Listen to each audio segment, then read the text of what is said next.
Hello सांग मैंने जय जगन्नाथ आशा कर समस्ते भलरे थे मु भी डीसी रिजल्ट आसीगला आपण मैंने जो मैंने जानी थे कि पिला आ जो मैंने जानी ना से जन दूसरी डीसी रिजल्ट आसी जाइए कम्प्लीटली भी आसी जाइए कहीपरि कहीं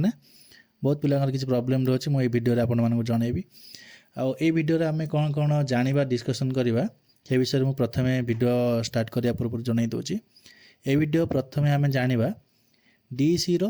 रिजल्ट आम केमी देखा आउ सेकेंड जाना डीसी जो मैंने प्रोब्लेम हो रिजल्ट बाहर जमीक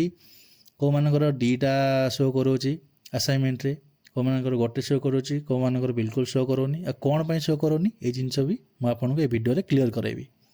बुझे चलतु डेरी नक वीडियो स्टार्ट करवा आपन को जनईदेवी आ प्रथम आम जाना कि केमी रिजल्ट चेक करवा ठीक अच्छे प्रथम मुझे आपन को आम डिस्क्रिप्शन में गोटे लिंक दे देथिबी चेक करने रिजल्टा बुझे कि देखो से लिंक उपर क्लिक कलापर आपन को एमती वेबसाइट शो कर एमती वेबसाइट शो कर वेबसाइट तले लिखाई देखु टर्म एंड एग्जाम रिजल्ट्स बुझे कि आउ ये टर्म एंड एग्जाम रिजल्ट तापर लिखाई ग्रेड कार्ड युवा कौन मुझे जन दूसरी टर्म एंड एग्जाम रिजल्ट्स जोटा सेटा आम जो एग्जाम देते जो स्टूडेंट माने एग्जाम देते आमर एमसीक्यू रे से रिजल्ट आम ये देखिपर आउ ये ग्रेड कार्ड लिखाई जो ग्रेड कार्ड उपर क्लिक कले आम एबे जो रिजल्ट बाहर असाइनमेंट केते मार्क रहा सेटा आम देखिपर बुझे ठीक अच्छे आम असाइनमेंट मार्क देखा केवल असाइनमेंट आप जन दूसरी असाइनमेंट रिजल्ट एवं बाहरी ग्रेड कार्ड उपर क्लिक करवा ग्रेड कार्ड उपर क्लिक कलापर आपण मानक एमती इंटरफेस शो कर बुझे देखो एमती इंटरफेस शो कर grade card status for select लिखाई सिलेक्ट उपर आम क्लिक करवा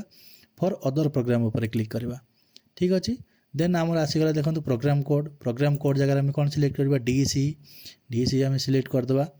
देखो डीसी गला गाड़े डीसी मुझे सिलेक्ट कर दूसरे मैंने प्रोग्राम कोड जगह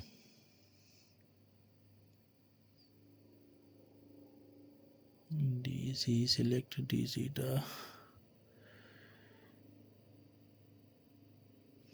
ठीक अच्छे मुझे सिलेक्ट कर दूसरी ये डायरेक्ट डीसी सिलेक्ट कर सारापर आपन को मुझे प्रोब्लेम हो पाऊनी अच्छे कि समय पूर्व सिलेक्ट करी जस्ट कहीं सर्च करवा ऑप्शन ना ना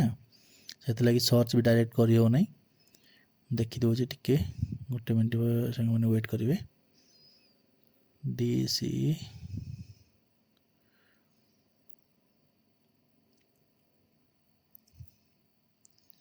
अच्छे डीसी हाँ ये मिलगला देखो डीसी अच्छे ये डीसी उपर क्लिक करवा ठीक अच्छे डीसी उपर क्लिक कलापर आम एनरोलमेंट नंबर एट लगे ओके एनरोलमेंट नंबर शो कलापर आमर रिजल्ट केमती शो कर यहपरी भाव में शो कर रिजल्ट टी बुझे कि जो ये भाव में रिजल्ट शो करोची किसी पिलांकर डीसी 1 2 3 ये जो मुझे देखुचे तार तो पूरा कम्प्लीटली सब किसी शो करोची कम्प्लीट सब देखो 80 मार्क 90 72 एमती देखो मार्क अच्छी आउ स्टेटस रे इनकम्प्लीट कौन पे शो करोची भी मुझे आपको जनईदेवी किसी पिलांकर शो करोची दीटा किसी पिलांकर गोटे शो करोनी कौन पे शो करोनी आपको कहीदे कि इग्नू तार रिजल्ट एकाथर कि सबकि शो कराए ना जो खाता जहाँ मानकर देखा जाए से गुड़ाक से वेबसाइट अपडेट कर दिए डायरेक्ट से पिलामानकर किसी पिलांकर शो करोची दुईटा किसी पिलांकर 3टा शो करोची ठीक अच्छे ये जार मुझे देखुची तार शो करोची केतटा 3टा जाक शो करोची 3टा रिजल्ट तार अच्छी 80 90 एंड 72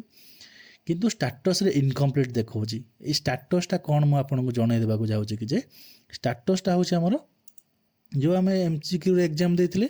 एग्जाम रिजल्ट आमर जिते बड़े बाहर जीव ये ग्रेड कार्ड रे यही स्टेटस रे आमको मार्क शो करेबो बुझीगले सांग मैंने यही स्टेटस रे आमको रिजल्ट शो करेबो जिते बड़े आमर एग्जाम रो रिजल्ट आसीबो आम जो एग्जाम देते किंतु आमर एबे असाइनमेंट रिजल्ट आसी जाइए बुझीगले आउ डायरेक्ट भी से जो एग्जाम रिजल्ट आसीजिवो से आम डायरेक्ट भी ये देखिपर जो टर्म एंड एग्जाम माने वर्ष शेषर जो एग्जामटा आसी जो ये रिजल्ट तापर क्लिक करके भी आम देखिपर रिजल्ट ओके सांग मैंने आपण मैंने लगुच आपण समस्त डाउट क्लीयर हो आशा करुच्ची ଆଉ ଭିଡ଼ିଓଟାକୁ ଏଇଠି ଏଣ୍ଡ କରିବା। ଜୟ ଜଗନ୍ନାଥ। ଆଉ ଭିଡ଼ିଓ ଯଦି ଆପଣଙ୍କୁ ଭଲ ଲାଗୁଛି ତ ଲାଇକ୍ କରିବେ, ଆଉ ଯଦି କିଛି ବି ଡାଉଟ୍ ଥାଏ ତାହେଲେ କମେଣ୍ଟରେ ଆପଣ ପଚାରି ଦିଅନ୍ତୁ, ମୁଁ ଆପଣଙ୍କୁ ସମସ୍ତଙ୍କର ଡାଉଟ୍ କ୍ଲିୟର କରିଦେବି। Thank you.